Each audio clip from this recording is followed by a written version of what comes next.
Isang mapagpalang linggo po sa inyong lahat. Samahan po ako ninyong pagnilayan ang salita ng Diyos sa ngalan ng Ama at ng Anak at ng Espiritu Santo.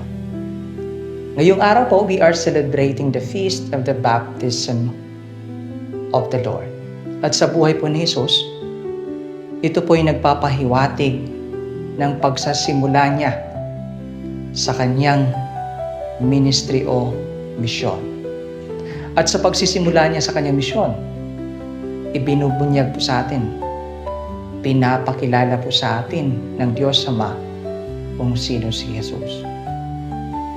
Kaya nga po ayon sa Gospel, isang tinig po ang narinig at nagsabi, "This is my beloved Son."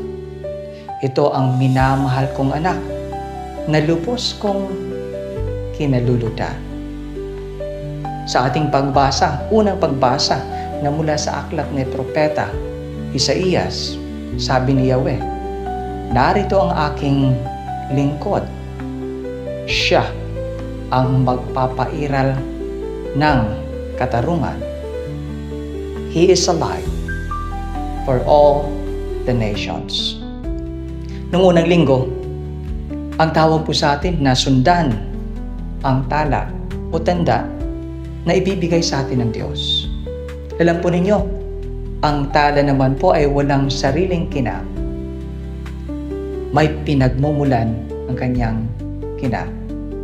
At ngayong araw, hindi na lang po bastang tala ang ibinubunyag sa atin, kundi ang pinagmumulan ng kinang ng lahat ng mga bituin.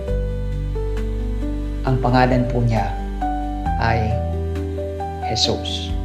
Nang ibig sabihin, si Jesus ang liwanag. Ayon po sa Gospel ng St. John, chapter 8, verse 12. Sabi ni Jesus, "I am the light. Whoever follows me will never live in darkness." Kaya mga kapatid, ang hamon po sa atin na sundan natin ang liwanag na si Jesus. At ang panalangin ko po na sana gabayan tayo ni Jesus, ang liwanag sa ating buhay. Sa ngalan ng Ama at ng Anak at ng Espiritu Santo.